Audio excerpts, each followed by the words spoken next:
Je m'appelle Ayeta Oudjane, je suis artiste peintre, je dirais peut-être plus aujourd'hui finalement plasticienne que peintre tout court. C'est une longue histoire. J'ai fait la fac d'art plastique, fac Saint-Charles, qui était une fac assez avant-gardiste à l'époque. Je ne suis pas née en Algérie, je suis de père française et de mère algérienne. Donc ça pour moi c'est très important de mettre en avant cette appartenance parce que les deux m'ont construite, m'ont structurée forcément. Une petite dizaine d'années, j'ai commencé à travailler sur le questionnement de la vie, donc à travers des nids d'oiseaux. Et donc j'ai pris des photos, tout à partir de photos dans mon travail, c'est très important, que je transforme et que j'associe à la peinture. C'est-à-dire que j'associe ces deux médiums, peinture, beaucoup de pigments, parfois de l'huile, et photos transformées. Et je les transforme également à travers un papier japonais que je colle sur la photocopie en fait. Cette fragilité, cette lenteur aussi du travail, en opposition avec le côté mécanique de la photocopie. Et donc je repars vers une dimension beaucoup plus métaphysique. J'étais au lycée français d'Alger, donc c'est un lycée multiculturel, cosmopolite. J'ai reçu une instruction du programme français en fait, c'est au lycée français d'Alger. Ça a joué un rôle énorme bien sûr parce que d'abord qui dit double culture dit double vision du monde, double religion. Du moins pas double religion, deux religions différentes, deux visions de manière de voir les choses. Face à ça, je vais venir sur Camus, Albert Camus. Je dirais que la lumière à travers des textes comme ceux de Camus résonne profondément en moi.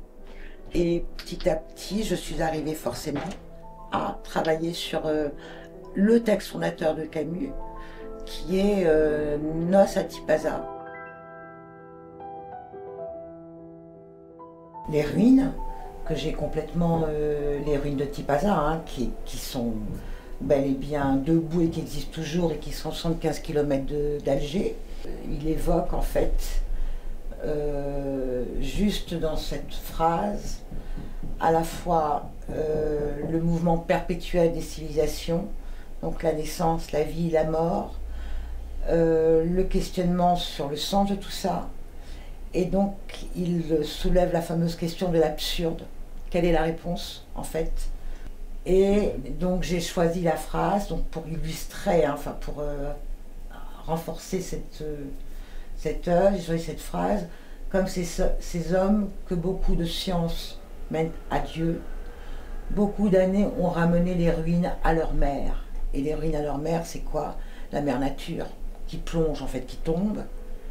Et aujourd'hui enfin, leur passé les quitte. Et rien ne les distrait de cette force profonde qui les ramène au centre des choses qui tombent. C'est un grand mystère, des choses qui tombent. Voilà.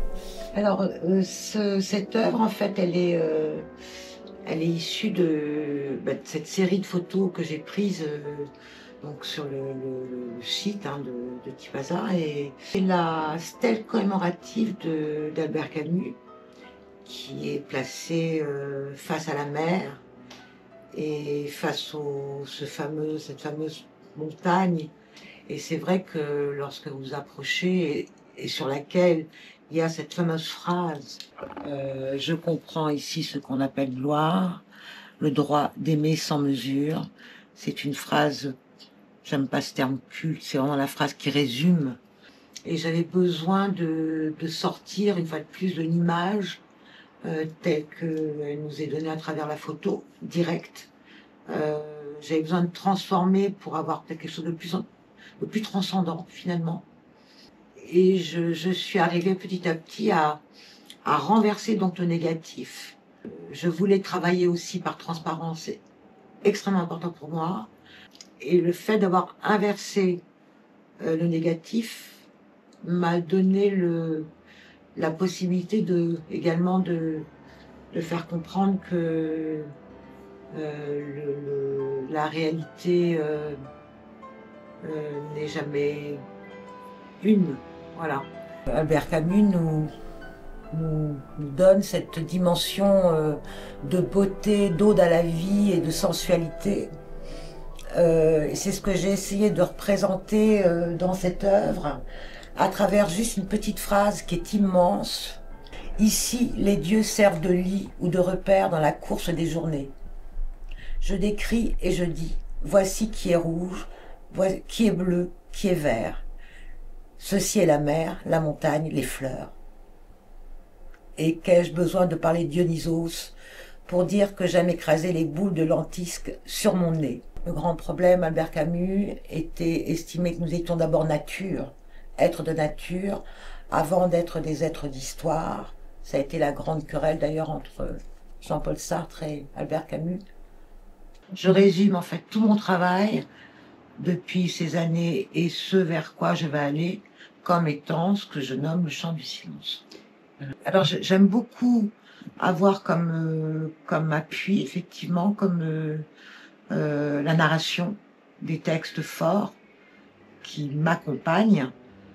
Ça peut être d'ailleurs même des poèmes, ça peut être... je ne serais pas étonnée qu'il y ait une suite, ça pourrait être peut-être Bachelard, que j'affectionne particulièrement aussi. Voilà, donc que ça, si ça déclenche des petites choses, et ben c'est formidable.